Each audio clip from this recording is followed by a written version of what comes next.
Hello, everybody. This is Frank Gray, owner of Abbey Realty and creator of the Aspire Real Estate Sales System. In this session, we're going to cover Open House Bootcamp. It's a proven system for creating buyer and seller leads at open houses. Now, let's acknowledge right up front that open houses are one of the most controversial lead generation sources in real estate sales. Many agents, particularly seasoned agents, will tell you that they just don't mess with them, that they are a waste of time. And certainly in some markets that's the case, and the market might be defined by the price point of the home or demand for that type of home. Right now, this is the middle of the year 2018, we are in a seller's market in the Houston metro area, particularly in the more affordable price ranges. And that's the key. If you can hold open houses in an affordable price range in a seller's market, you have a gold mine of both buyer and seller leads. Because of the pent-up demand for those properties, you will find that you get a lot of traffic to your open houses if they're selected properly and promoted properly. And then if you conduct yourself properly at the open house, you're in a great position to capture and convert those buyer and seller prospects. And I say both because we tend to think of open house as a buyer lead source. And certainly most of the prospects we create through open house are buyers. But you'll also discover that many of those buyers have a home to sell. Also, many neighbors will come to visit the open house, many who are thinking about putting their own home on the market. And if they're impressed with what you're doing in marketing, they will ask you to sell their home. If you follow our promotion strategy, you're also going to be going door to door, passing out flyers prior to the open house. And in the follow-up conversations and sometimes the actual porch conversations you have in that promotional activity will create additional seller prospects. And just to clarify, I don't recommend that you ring the doorbell when you're passing out flyers, but just in the course of passing out 50 to 100 flyers, you are likely to have several conversations with homeowners who are out and about and strike up a conversation with you. Okay, so let's get into it. Here are the key issues that we're going to cover in this conversation: which house to hold open, selection, when to hold it open, how to promote it, the in-house display that you use to promote the home, what to say and do once your guests begin arriving, how to get guests to register, converting guests into clients, providing feedback to the owners or the listing agent if you're hosting for someone else, and then finally, but certainly most importantly, staying safe while you're hosting an open house. So let's get into it. Which house to hold open? Just a few basic principles to keep in mind. You want it to be visible. If the home can be on a major street, all the better. Give you a quick example of that. I have two homes listed in my neighborhood right now. One is on the main circle, that is the artery for the whole neighborhood. All the side streets spin off this major circle. And the other home is on a side street a couple blocks back. I've held both of these homes open the last 3 weekends, and the traffic at the home on the circle is about 3 times. The number of guests coming into the open house is 3 times the amount that we're getting 2 blocks back, even though we have open house signage from the first open house back to the second. We have promotional flyers on the second house at the first one, and the hosting agent at the first house is encouraging the guests to go check out the other home as well. All of those things are working to equalize and raise the traffic level at the second house, but none of that was successful. We're still getting about a third of the traffic at the back of the neighborhood than we're getting on a major street. So if you have an option to be in that key location where people in their normal driving pattern are going to go past the home, you're much more likely to get a lot of people stopping in. Number 2, accessible. In other words, it's easy for people to get to. This is related to visible, but it's not exactly the same. You want to have signage from a major street directing people back to the property. So the nearest highway or major traffic artery, open house signage there, and then literally at every turn back to the house. Now, if they have to make more than 5 or 6 turns, you may lose them. So again, fairly accessible. Proximity to highways, easy parking once they get there. If they show up at a cul-de-sac location and there's just nowhere to park, a number of them will just keep moving. Number 3, high demand price range. And in our market, that would be under $300,000. Homes in every price range are selling, but again, we're looking for the best opportunity. And the best is where you have the most people, and that's going to be in the more affordable price ranges. And I want to just point out as well that once you get over 300, certainly over 500, it's very rare that you're going to have unaccompanied buyers show up who are not represented by a realtor. Even though they don't have their realtor with them, they have a realtor. They have bought and sold enough homes. They have enough connections in the business community that they have a preferred realtor. Doesn't mean that you can't become that preferred realtor, but again, we're playing the odds here. And you're going to have a much larger percentage of unrepresented buyers who are eager to receive your help in the lower price ranges. 4, good curb appeal. When people pull up, you want them to be very impressed with the home. Otherwise, they'll keep moving. Good interior appeal. Once they get inside the home, they're very impressed with it. Don't hold an ugly house open. If it's ugly, it's probably going to be an investor special, and investors don't attend open houses. Number 6, a good school district. That's critically important if it's in a neighborhood that is appeals to all age ranges. I live in a 55-plus neighborhood. Nobody cares what school district we're in. What they care about here is how close they are to hospitals and medical facilities. So you can tailor school district to be hospital district or proximity to whatever amenities are important to the families buying in that neighborhood. And then number 7, very importantly, near builder models if possible. The best open houses I've ever held were in a neighborhood that was actively being built out. There was only one builder in the neighborhood, but he had lots of activity going on. They very aggressively marketed the neighborhood. The model homes were just packed on the weekends. Again, a very affordable price range. And I averaged over one summer selling a home at every open house. It was an incredible experience, and I haven't duplicated it since, but the stars all aligned in that particular situation. If you can duplicate it, I strongly recommend. Okay, took a quick hydration break there, and now back to business. When to hold the home open. And you'll hear lots of different opinions on this. Some people like to do weekday afternoons or evenings. I recommend the tried and true Saturday or Sunday afternoon.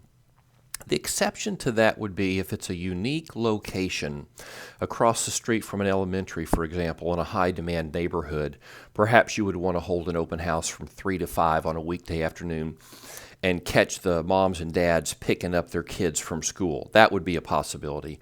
But in a typical scenario, Saturday or Sunday afternoon, Sunday, if you're across the street or on the major traffic pattern for a large church, you want to time the open house to coincide when everybody is leaving the services so that you have an opportunity to pick them up. But a 12 to 2, a 1 to 3, if you taking your vitamins, you could do a 3-hour open house, a 1 to 4. Those are going to be your best time slots and days. Again, people buy homes every day of the year. You can hold open houses all through the year, and I recommend that you do that. But you're going to find your best traffic January through July, and this is certainly true in the Houston metro market. Families just get buying fever when the new year rolls around, but then most of them try to get settled before the start of the school year. Again, that's in a typical neighborhood. I live in a 55-plus neighborhood. There are other specialty neighborhoods that don't follow those same patterns which tend to coincide with the school year. So be sensitive to the particular dynamics within your market, but January through July are typically going to be the best months. Holidays are okay. Game days are okay. Bad weather days are okay. I stress this because many agents think all the stars have to align for this to be the perfect day for an open house. But I've held open houses during the Super Bowl and had great traffic. Not everybody's a football fan. If 60% of the world is watching the Super Bowl, that means 40% aren't. And those 40% are out and about. They're enjoying the empty stores and the empty streets and attending open houses. The same way is true on a holiday. You may get less traffic, say on a Thanksgiving Day weekend, 4th of July weekend, but the buyers who come out on those days are going to be far more serious, more likely to be actual buyers. Bad weather, play this one by ear just a little bit. If it's just super hot, I'd go ahead and go with it. If you're having torrential thunderstorms, then I would cancel.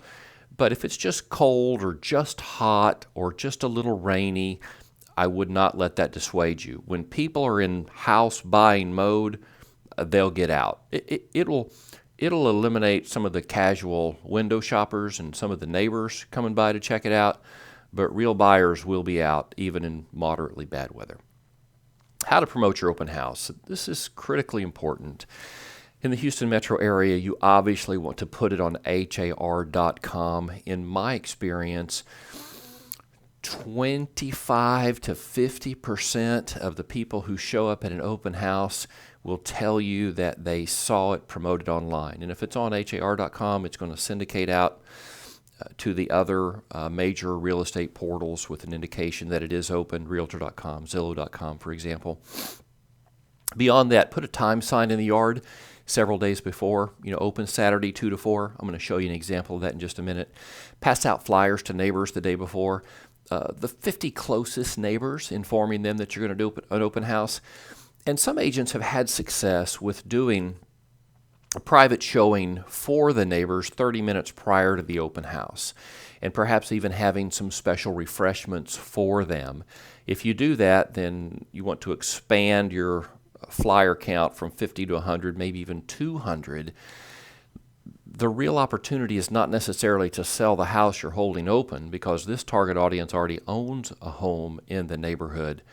But what you're doing is picking up potential seller prospects. Of course, they may know somebody who wants to come to the neighborhood, so there's always that opportunity to sell. Pass out or put out massive amounts of branded directional signs, including in the yard. Lead people from every turn from the nearest major street, and then put balloons on the signs. I'm going to show you examples of all of this. But I'm such a believer in this. I've often said, with just a little bit of humor in mind, there's so much power in putting out the branded directional signs that if you put out enough of them, you don't even have to host the open house. Meaning you have gotten such incredible marketing value. This is especially true if you concentrate your open houses in your geographic farm. So these people are already getting flyers from you. They're getting packages on the door from you. You're hosting events in the neighborhood. They're getting a postcard from you every month. And now, most weekends, they're seeing your name and your photo on these branded directionals everywhere in the neighborhood. They're going to think you own the neighborhood. And there's just unbelievable value in that. Of course, host the open house because they're going to come see you. But don't neglect this. And in some neighborhoods where they don't allow directional signs, or they'll pick them up, there you want to use the cheap ones that just say open house that you spend $5 or $6 a piece for. You don't want to give away these $20 or $25 signs. But where you're allowed to put out directionals, make sure they're branded. Hugely important.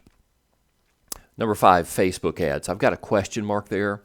I've had agents tell me that they have such success with Facebook ads that they warn the neighbors in advance that the streets are going to be packed and there's going to be cars parked everywhere, and apologizing in advance for the mayhem that's going to be created at the open house this weekend. Okay, all attributed to Facebook ads. I'll just share with you very honestly, in my experience, I've spent many hundreds of dollars promoting open houses on Facebook and have seen very little to show for it. So if you've got some whiz-bang strategy that gets buyers out with Facebook ads, and my ads have been targeted, I do them demographically and try to identify the areas most likely to produce buyers for this open house. Again, not much success. So if you've had success, go for it. Otherwise, I wouldn't spend your money in that way. Again, 25 to 55% of the people showing up at my open houses have come because they saw it on the website, har.com.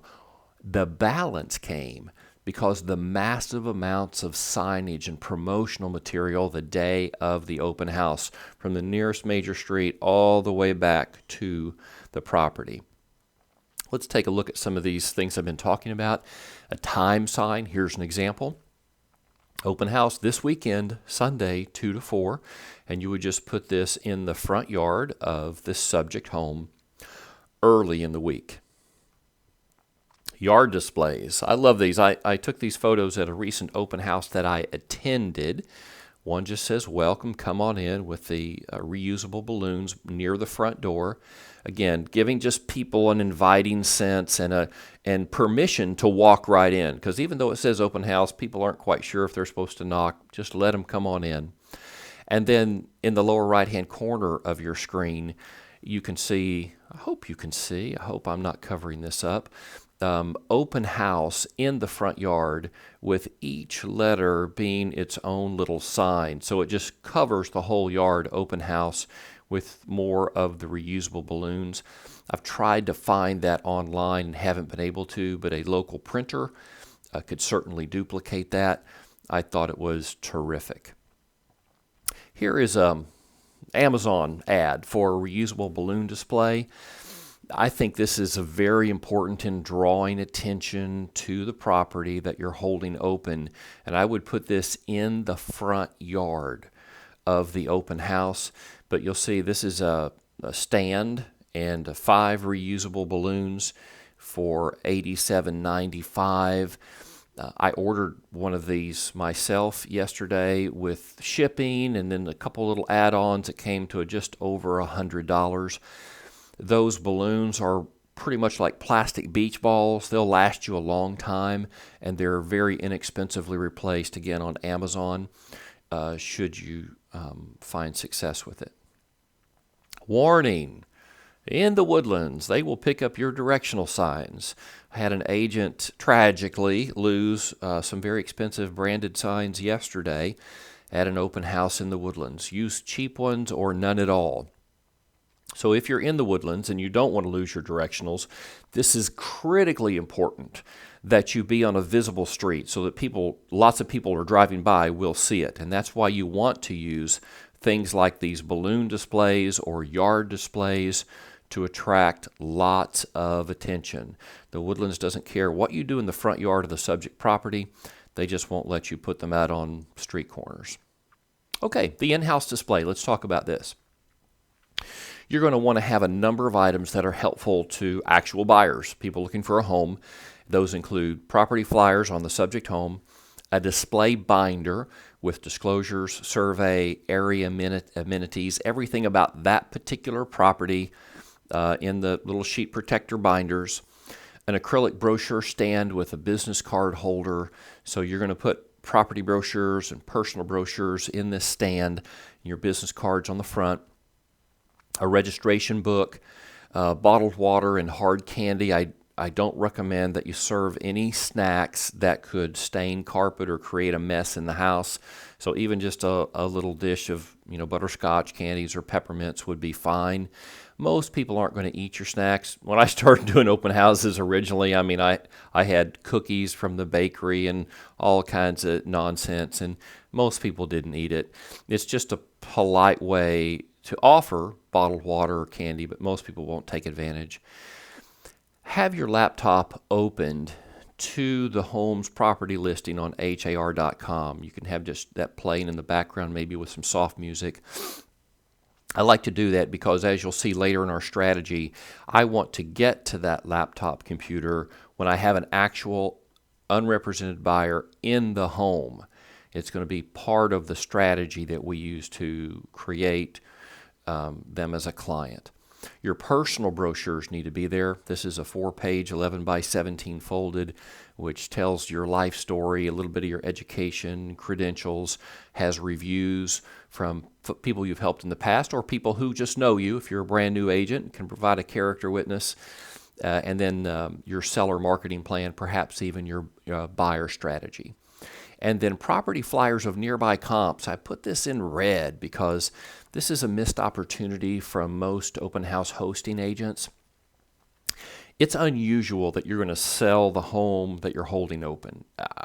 I've done it one time in my career. I know one or two other agents that have done it, exceedingly rare. However, I have picked up many, many buyers at an open house and sold them another home. So you want to have flyers of other homes at your open house. So homes perhaps that are comparable but have little differences. So if this home is on a corner lot, maybe they have young children, they don't want a corner, you have a comparable home on an interior lot. This is a pool home. You have one that's not a pool home. So a little bit of distinction so that if they raise an objection to this home, you have one to answer it. And it gives you an opportunity to show them that property and create them as a client. It also shows that you're very much in tune with the inventory in the area. You are a real estate professional. Here's just a quick shot of Twee Wind, who held one of my homes open this weekend. And that is her display that we were highlighting. That's one of our neighbors in the t-shirt who came by, and she'll be selling her home at some point. I suspect she was here checking out the inventory. She just lived 2 or 3 homes down and checking out the agent to see if that's somebody that she would like to work with. And she very kindly let me take her picture with Twee. Here's Jenny doing an open house on another one of my listings just recently. Thank you for your help, Jenny. And then this is a shot of what I believe is an ideal display of property information. You'll see the binder up front. It's got the floor plan of the home and one of the disclosures open there. You can flip those sheet covered protector pages, and all the disclosures are on the house, even amenities and upgrades that the owners have done during their period of ownership. If there's a new roof, perhaps the warranty on the roof, that type of thing. The acrylic holder back left, those are professionally printed property flyers, and then the business card holder in front. And then the acrylic holder on the right, that's a multi-tiered holder where the listing agent has put information on the local school district and the neighborhood and other community amenities. This is high level. In fact, I saw this exact display in a home that I showed and sold recently. I was not the listing agent. This is not my material. But I was so impressed by it that I went out and ordered all of these materials. My binders that I just ordered are a little bit different. They're display binders, so they'll actually prop up and be more inviting to the buyers. But otherwise, I just copied what this agent did. And I've got all the acrylic holders in my truck now, and I'll be putting them all out at my new listings this week. What to say and do. Once people actually arrive, they step in the front door of your open house, I say welcome them. Use your natural rapport building skills. Hi, how are you doing? Hot day, isn't it? Offer them a property flyer. I would have that in your hand to offer them, and a bottle of water, some whatever refreshments that you have there. Invite them to tour the home and let you know if they have any questions. This is very low key. I don't suggest giving them the third degree, starting your buyer questionnaire process. Don't do that. Be very welcoming. People don't know you. You haven't really earned the right to ask them all types of personal questions. Just let them explore the home. If they like the home, they're going to stick around and talk. Upon their return, so you're staying there near the front door in the center of the home, ask if they have any questions about the home or the neighborhood. Inform them that the seller has requested for security reasons that all guests register. And this is a little bit different as well. I don't typically ask for that registration until after they've toured the home. Again, I just think it's a little much. They walk in the door and we're asking them to sign a paper. Not very people friendly, not very consumer savvy. Let them warm to the environment a little bit, warm to you a little bit, and they'll be a little bit more cooperative. And then I always suggest that you pre-fill your registration form, if it's a new form, with 2 or 3 complete entries, which gives people a model of what to follow. And they say, oh, well, they gave them their information, I guess I will too. And if you're using a registration book, of course, you've got a whole history of people who have completed the registration forms. And people tend to follow what they see their peers doing. You can use that to your advantage here. Number 6, now that they've circled through the home and you've asked them if they have any questions, you can build a little bit more rapport with them.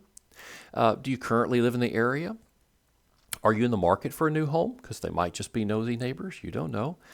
How does this home match what you're looking for? Here's some information on other homes for sale that might be a better match. This is if they told you 1 or 2 things they didn't like about the home. Would you be interested in seeing any of these homes? I'd be happy to schedule a showing appointment for you.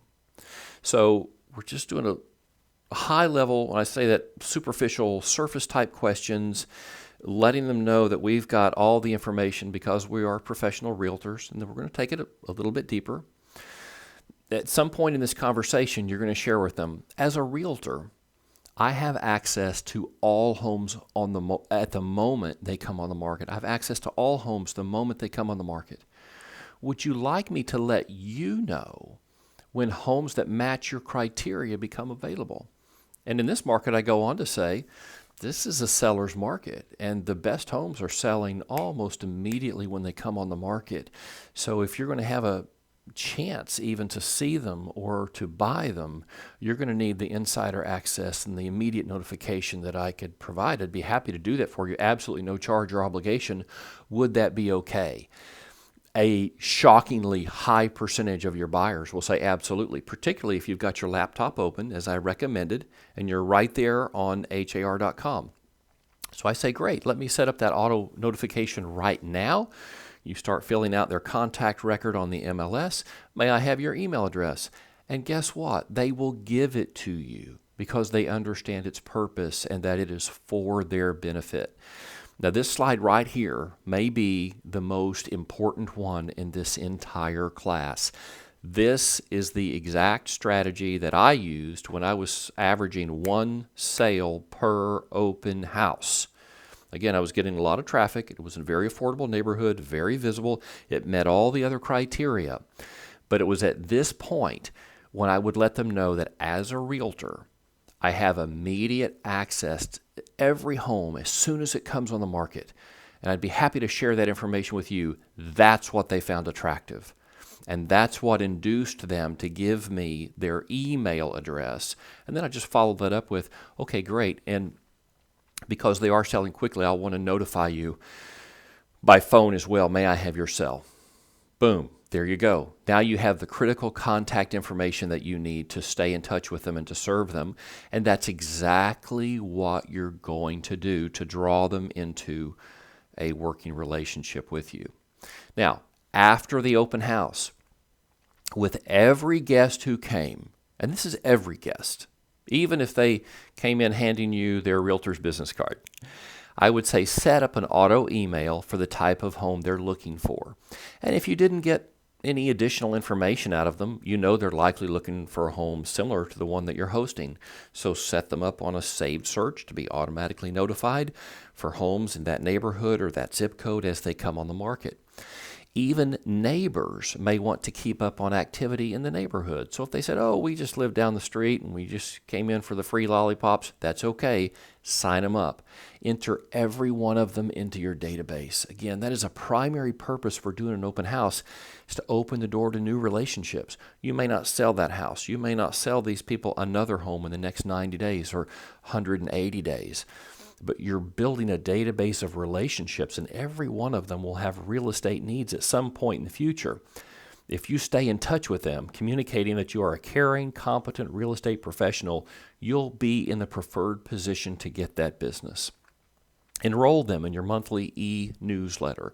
In fact, I would say watch the Sphere of Influence boot camp videos that we've put on this channel, and implement your entire SOI marketing strategy with them, and your conversion rates are going to be very high with these people.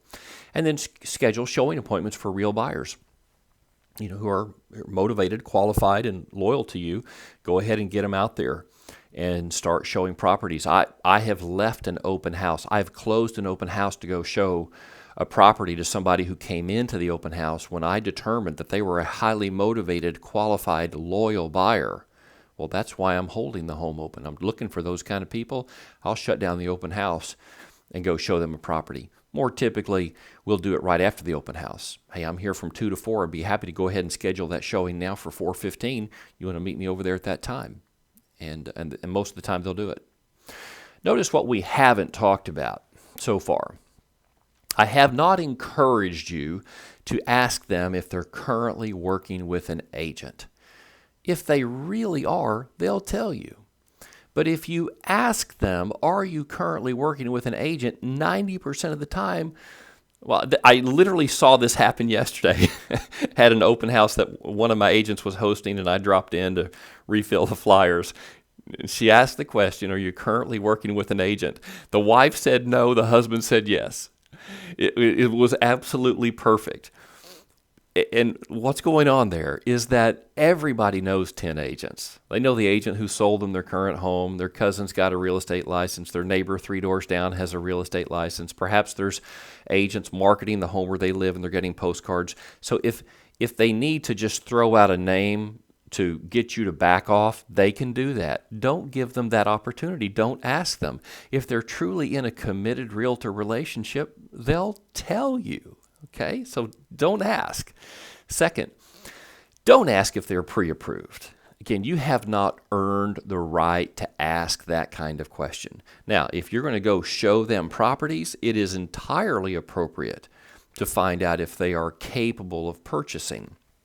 And you can do that by just setting up a quick call with your lender to determine their purchasing power. I don't like asking if they're pre-approved, how much they can afford to buy, but you can simply ask at that time, have you spoken with a lender to determine your purchasing power? It's a very empowering question. It's a complimentary question as opposed to an investigative question. How much can you afford to buy? But don't even go there at this point in the relationship unless you're going to schedule appointments for them later that day. It's just unnecessary. Now, your budget for open houses, you're going to have to spend some money. To be very honest about that, if you're going to do this right. Your upfront cost, branded directionals, about $100. Reusable balloons, another $100. A time sign, $15. They're available at the HAR store in Houston. Acrylic holders, about $35 a piece, so $70 for a couple of them. A registration book, if you use one provided by the local MLS, about $25. And I recommend that. I like that. And I realize there's multiple ways of doing registration. Some people love these open house apps, or they do it on an iPad or something of that nature. I've had mixed success personally. I've tried them, and the agents that I know have tried them have had mixed success. So I've just gone back to the paper registration book. I like what it says about how others have already done this. It makes it easier for them to do it. And you've got a very hard copy record of everybody who came through and the dates they did in your notes. I find it to be very helpful. And then pepper spray, $25. We'll talk more about that in just a moment. And then for each open house, very modest expenses, your personal brochures, about $1 a piece. Mine actually cost a little bit less than that, about 70 cents. But you're going to order these 200 to 300 at a time because you're going to use them at every buyer and seller conversation, and you want to take a number of them to every open house you're hosting, even if it's not your listing. Copies of property flyers, you'll spend about $2 running off copies for the subject home and then the nearby comps.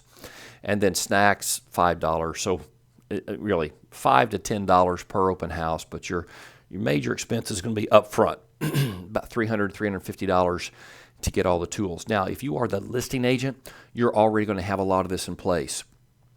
For example, the acrylic sign holders, the personal brochures, the property flyers, those are all going to be on site. but these others you'll bring out specifically for the open house. Now, let's talk about staying safe. I had an agent tell me recently that she knew of another agent that had been attacked 3 times at open houses. Now, that seemed excessive, perhaps even urban legend level excessive. But it does make the point that when you're in an enclosed environment and you're by yourself, and people know that you're in an enclosed environment by yourself, stuff can happen. We hear these news reports every year or two of realtors being attacked, and some of them killed. And by the way, the statistics show that men are equally likely to be attacked as women. The motives are different, but the attacks happen equally. So here's just some tips that you can follow that will help you stay safe at an open house. 1, unlock all doors and gates. Make sure the back door is unlocked, so if you have to escape out that route, you're not fiddling with locks trying to do that. And then make sure that if there's a gate into the backyard that it is also unlocked so that you can get through that gate if necessary.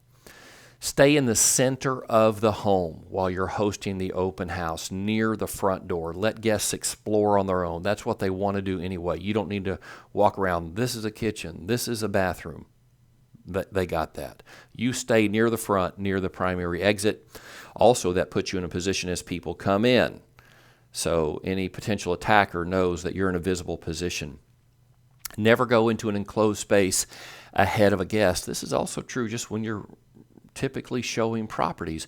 Don't lead them into a room. Always let your clients go first. And you can even stay outside the room. Don't crowd them. Don't get in their space. Let them explore that bedroom by themselves or that media room, whatever it is. You can poke your head in to kind of get a sense of it, but you don't need to go in there with them. When possible, have another agent, family member, or a lender partner there with you. Many lenders love co-hosting open house, and they'll even bring the snacks. I say keep a set of keys with you, your car keys, with a pepper spray can attached, and keep it in your hand all the time when you're hosting an open house. There's a natural reason to do that. It's not intimidating to people coming in because they know you're showing a property. They expect you to have some keys. So it's not obvious what you're doing and not intimidating to anybody, but you want it at hand. Now, Texas is a very gun-friendly state, and I know many of our agents have carry licenses, and many have told me, well, I don't worry about strangers at an open house because I'm packing heat, and they're ready to go. I'm not so sure, even though I'm a federally licensed gun dealer myself and have a carry license and love to shoot, I don't know that carrying a firearm at an open house is going to keep you safe. So first of all, where are you going to put it on your body? It's not going to be in your hand. You're not going to walk around with a Colt 45 or a Glock 9 in your hand, okay? So it's going to be hidden on your body, perhaps difficult to get to, or it's going to be in your purse or bag, which is in the cabinet under the kitchen sink, not readily accessible. I'm not saying you can't have a firearm with you. I am saying in most circumstances, it's not going to be in your hand in the event that you would need it. Pepper spray can be at all times. If nothing else, pepper spray can buy you time to get back to your firearm in the kitchen. Although I would suggest just get out of the property, just run. If you feel unsafe at any time, just leave. Somebody comes in the open house that creeps you out, just leave. You don't have to explain. You don't have to make an excuse. You just walk out. Any further interaction with that person puts you in danger. Get outside, call 911. Just have them send a patrol officer by, or call another agent to come by, or just get in your car and go home. Do something to put yourself out of that situation. Have a family member call or text you every 30 minutes just to check in. And if you're not available to talk, just text back, okay, or whatever code that you have. And if you don't respond and they call back 2 or 3 times, they're going to be coming to check on you. If you are attacked, God forbid, scream and fight back hard. And I say that based upon the latest research that's been published recently by law enforcement agencies. Attackers are looking for willing victims. And if they discover you're not a willing victim, they will often run. So scream, alert other people. Fight back with your pepper spray, shoot them with your gun if you happen to have it available, grab a lamp and swing it at them, kick them, scratch their eyeballs out. You know, just go onto YouTube and watch some of these self-defense videos. You'll see all kinds of tactics for disabling an attacker. Do all that. Even if you're just going crazy like a wild banshee, you don't have any special techniques, put off the attacker, fight back, and you are much more likely to survive the encounter. Well, there you go. There is our open house boot camp. That is our proven strategy for creating buyer and seller clients at an open house. It's not complicated. It's very simple. It just takes a little prep work on the front end in selecting the property, promoting the property, having all your materials ready at the property, knowing what to say as people arrive, knowing how to follow up after they're gone. The one issue I didn't cover that I wanted to was feedback to the owners. I would make just a short summary afterwards of the number of people that came, the comments that were made, and I would provide that to the owners or to the listing agent to provide to the owners. It's particularly important if it's an occupied home. Sellers are rightly concerned about who was in my house and what did they think, and I inconvenienced my family to be out of here for 2 or 3 hours. At least tell me if it was worth it or what kind of feedback that you got. So always provide that. It will open the door for future open houses with those sellers and at that property. My name is Frank Gray, creator of the Aspire Real Estate Sales System. This open house boot camp strategy is one of our key lead generation components. If you have any questions about what we're doing to help agents sell more houses, let me know. I'm here to help. Thank you.